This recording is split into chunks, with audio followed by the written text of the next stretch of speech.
Hey, everybody, we're here for a new episode of Five for Talking. I'm here with Caps, the captain of the show. We're going to start today off with a big time blockbuster trade. We're going to get into some Leafs talk, and we'll just see what we have in between. We'll try not to keep this one too long. There will be another episode of Hockey Guys ranking sports logos probably later this week, so keep your eyes open for that. Let's talk about this trade. I think it's so important. It's probably the biggest trade we've seen in a long time. Okay, go for it. Oh, you want me to talk about it? Okay. Yeah, man, bro, give the details. Okay. So in this trade, it's a three-team trade. Carolina Hurricanes, Colorado Avalanche, Chicago Blackhawks. Carolina receives Mikko Rantanen, Taylor Hall, and Niles Juntrop. Colorado receives Martin Necas, Jack Drury, a second-round pick from Carolina, and a fourth-round pick from Carolina. And Chicago receives a third-round pick from I'm not sure who. I'm being so serious. I'm genuinely not sure who that pick is from because it doesn't say on any of the sites. It just says third round pick. So like maybe it's to be worked out. I don't know. But Chicago will retain 4.62 million of Rantanen's contract. Yeah. So before we really break this down, I think it's important to talk about the salaries of the contracts that are happening. So you have that. So let's get into that. I mean, when we're looking at contracts here, I mean, Rantanen is making about 9.5 million dollars a year. His contract is done at the end of the year. Um, my understanding is that they were working on a new contract. An offer was made, and he rejected it, which kind of put him in a position, or Colorado in a position, to make a trade. Yeah, he allegedly wanted 14 million a season. Crazy, crazy, crazy. That's equivalent to the Draisaitl. Yeah. For the biggest contract in the NHL. Nikas is making $6.5 million a year. And I think he has 1 year left. I think he's got 1 year left. Yeah. And Taylor Hall is making $6 million a year. So I don't know how Chicago or how Carolina's fit this cap in. I guess they had $4 million of space, and that's why Chicago retained 4 million because Necas' contract and Taylor Hall's contract are basically the same. Yeah. I mean, I guess when we're looking at, I think they're saving a little bit of money from what I understand anyway. Colorado Avalanche is pretty much $2 million under the contract now. $2 million under the cap. Let me if they 3.9 yeah cap space right now. That I think that right? has a lot to do with Langeskog being out. It is. It does. Because I believe that if they're hard cap without counting the IR is they have to cut Jack Drury and they'll be 2.75 under.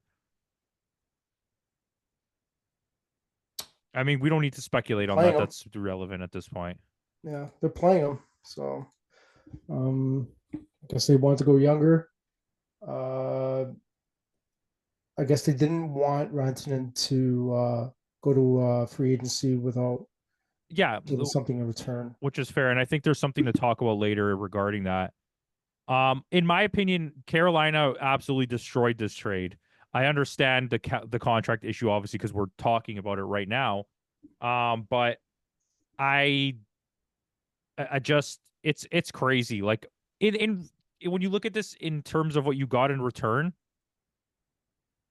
Colorado really like loses. Like I wouldn't say they lost because I understand why you had to make this trade, but you don't really gain that much because Necas is not going to win you a championship. He could be a piece you use to move. He could be a depth piece, which is fair, but you don't have cap to bring in anything else. So, and knowing that he's going to expire after next year, he's going to want more money than he's getting paid now, and you don't have the cap to give him more money than he's getting paid now. So that's kind of like a weird position that you've put yourself in.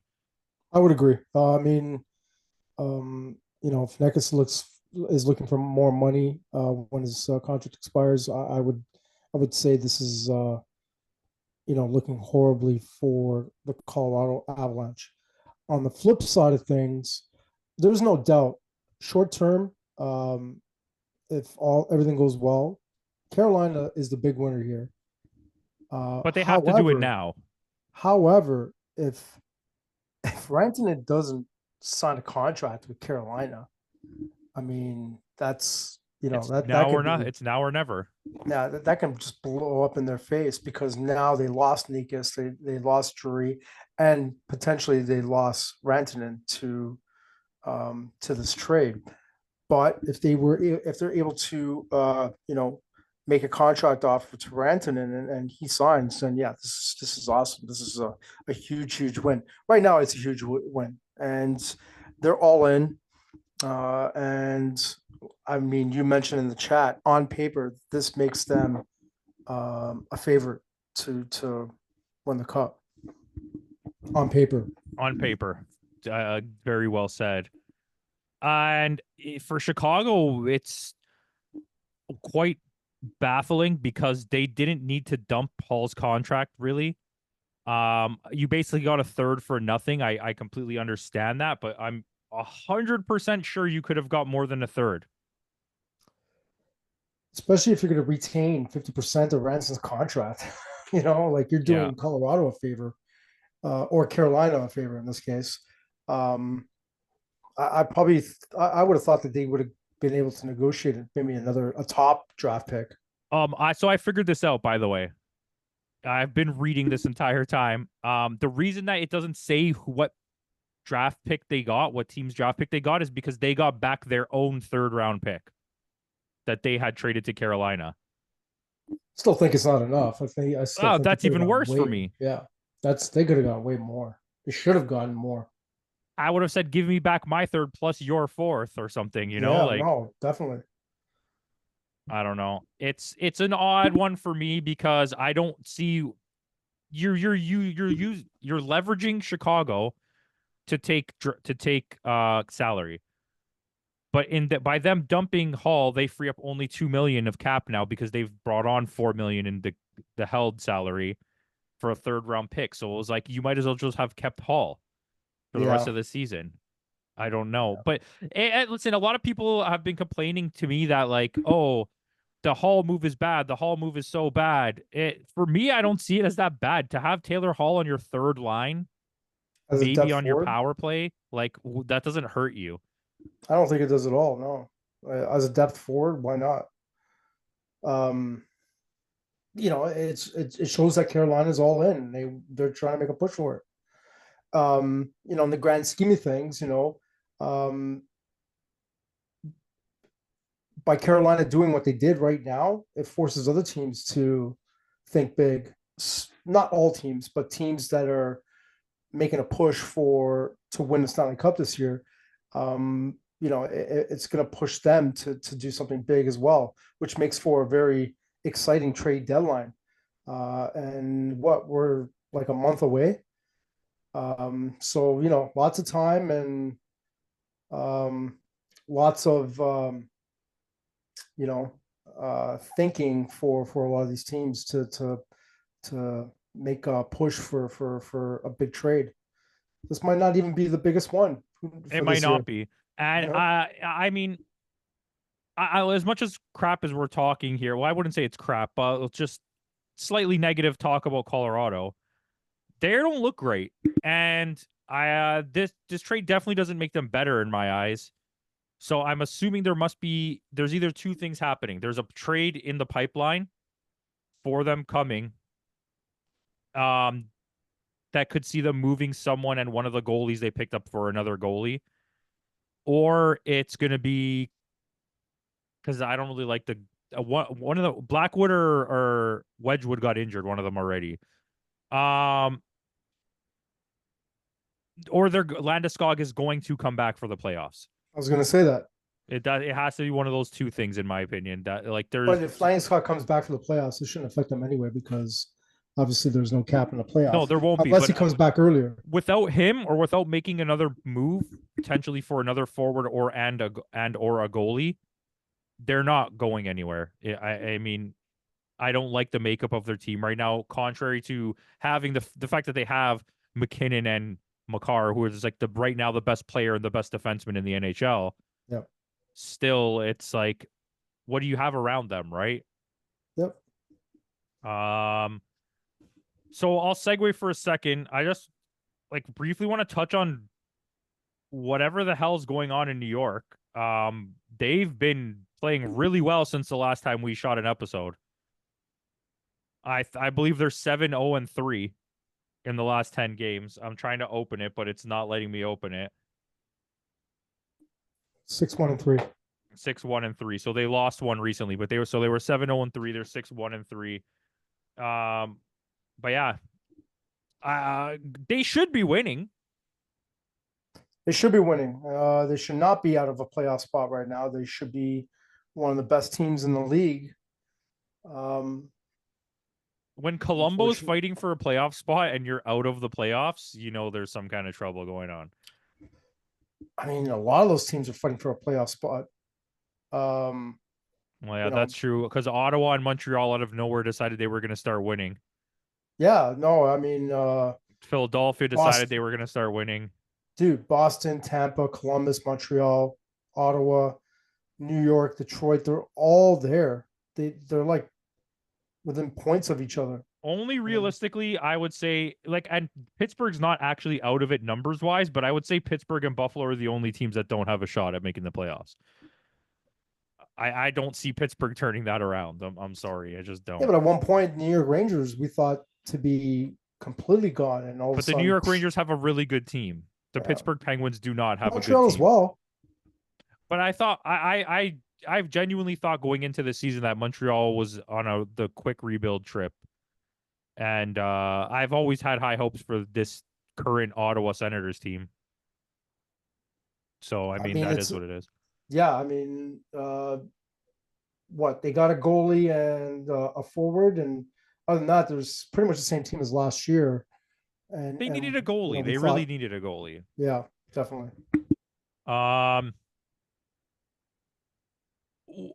What is this? What are your thoughts on the anomaly that is Washington? I know we've touched on it in like multiple episodes now, but it's still like blowing me away that they're just like torching the NHL. Why is it blowing you away? Because I didn't think they were going to be this good. The moves that they made in the offseason, I mean, I would have to agree because I thought they were. I thought they would make the playoffs. I thought they were getting older, and I thought they were going to struggle. But a lot of the moves that they made, I think Dubois is probably one of the surprising ones because I just thought that it just whatever team he goes to, it just goes to craps. Yeah. Well, Dylan Strome is having a career year. Yeah, Chikrin is there. You got a lot of these players that just went there and just like tearing it up. But I think one of the biggest surprises from last year to this year is the play of Ovechkin. When we thought that he was done. What was that? You did there. I know, eh? I mean, when we thought that he was done, it's like he's on pace for what, 40 goals this year? Yeah. 19 goals away from breaking the record. So it's with all of that, it just I'm not surprised in the play of the Capitals and the fact that they're one of the best teams in the league. Are they the best team in the league right now, or is it still? I believe they are. Like numbers wise. Or is it still Winnipeg? No, it's still that. It's that they're tied now. Actually, today of filming, which is Sunday, January 26th. No, it's Washington with 2 games in hand. Yeah, 2 games in hand, but they have the same amount of points. Same amount of points. Yeah.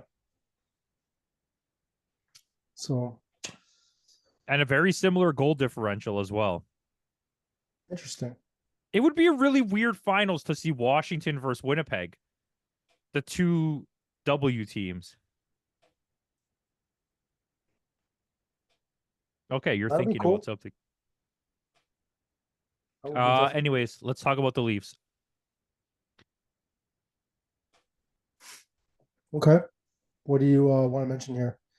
Well, Hildeby is like not good.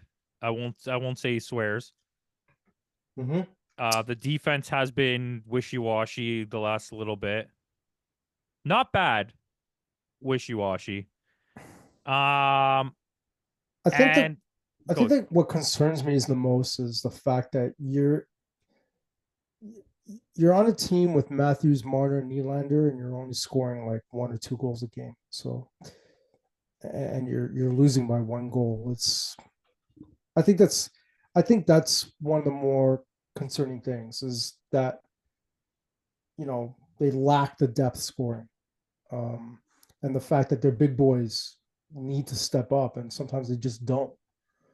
They're Um, like Matthews has been okay the last like 2 games. Um, I don't know, man. It's all falling back into place. Like we talked about this a few times. The Morgan Riley. He's getting like the fourth most minutes of the defenseman. He's been pushed back a few of those games out to the third unit.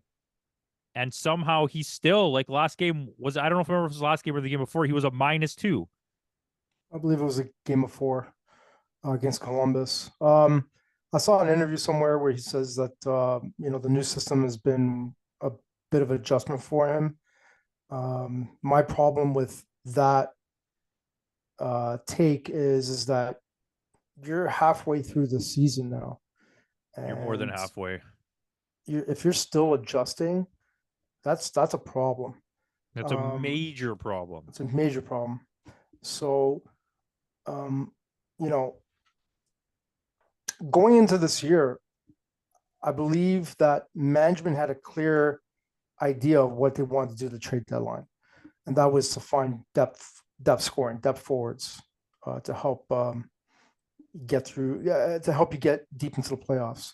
I think that was the expectation, but you know, up to this point, um, some of your D is just kind of like you said, wishy washy, and now it's like you have to change the trajectory a little bit in terms of what you're looking for. And with a team like Toronto and the amount of cap space that they have, or limited cap space they have, that's going to be tough.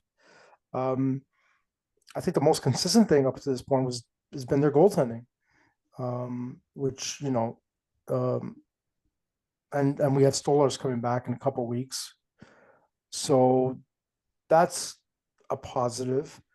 It'll be interesting to see what Hakanpää brings because he's still projected to play in the Four Nations, and he's looking to get a couple of games with the Leafs before he plays. So it'll be interesting what he brings to the table, and if he could build some chemistry with Morgan Raleigh, well, that fixes that problem. I'm hoping it does, and I'm knocking on wood right now. But when we're looking at guys that are having subpar seasons, I would even put Domi in that category as well. Um, you know, uh, he's not a center. He has to play the wing. And with a guy like Domi, if you're playing him on the wing, now you're in a situation where it's like, who the hell are you going to put as your third line center? And those are things that they need to look at. But you know, I'm curious to hear what you think, but I also have one more take after before we close this thing out. Okay, before you close it out, I'm figuring out a package deal with Morgan Riley. I'm gonna get rid of $8 million worth of cap, and I'm gonna bring in 2 $4 million contracts, a depth center, and another defenseman, a depth defenseman that's a solid defender. I want a puck moving defensive defenseman, someone who has a good eye for a pass, but isn't going to skate out. I don't mean puck moving like they're going to skate out of the zone with the puck. I mean like someone who's going to get you a solid pass up the ice, not up the middle, not some goofy shit. I'm ready to move on, And that's where I see it. Because if you get both goalies back, if you have both of your starting goalies, I'm okay with that. Hildeby can't play. He's not playing for me in the playoffs. He's not even on my team in the playoffs. I'd rather have Matt Murray as the third goalie if I have to have three Sorry, goalies. what were you saying? Yeah, Matt Murray as the third goalie. In over who? Hildeby. Oh, okay. Yeah, Hillary's last outing wasn't that great, and Matt Murray's last outing was not that great either. Is it Either. Hillerby So, or Hildeby? Hildeby. Okay. Um, something I heard not too long ago is ever since Craig Berube has implemented a system with being more physical and north south and all that stuff that he's talking about. This is the most I've seen the Leafs players get injured in 1 year. Like this is like a lot of these players are like coming and going in terms of injuries, and that is concerning to me. You know, when it comes to the playoffs, the things that you need to happen is that your system, everybody's bought in, and everybody's healthy, and a little bit of luck. And with the way things are going, with some players not adjusting to the system, with a lot of these players coming and going in terms of injuries, and some of these players not buying into the physical play, it's a little concerning to me, and we need these guys to buy in, and it makes me think a little bit over the fact that just these guys are not built that way, you know. Um, so I don't know how you feel about that. Exactly what you said. I don't even need to say anything. You nailed it. They're a lot of them aren't. A lot of the modern hockey players aren't built that way. Period. Some of Yeah, them just don't have that go. Right. I hope I'm wrong. I hope you know we get a little luck, and I hope things go well, and I hope these guys have adjusted, and I hope everyone's bought in. You know, I mean, you and I, we look at the Leafs, and we see what we see, um, hoping that things go well. You know, we're not hoping that Morgan Riley gets traded and all that stuff. We want him to play well. We want him to succeed. Wall especially because I know how much you love him. But Yeah, but I'm okay with the goalies. no, Right. no, I'm just making a joke. I'm just kidding. I just think Stolarz needs to be the starter. But like, what a problem! What a great problem to have. When Yeah. you have two goalies playing well, like you can flip flop. Kind of like a Swayman and Allmark thing going on here. But Not this year. not this year though. But we want him to succeed, and we want him to play well, and we'll see how things go. No, that's it. You have anything else? I don't have nothing else. All right, guys. Thanks for watching. Let us know what kind of espresso you like to drink in the comment section, and peace out.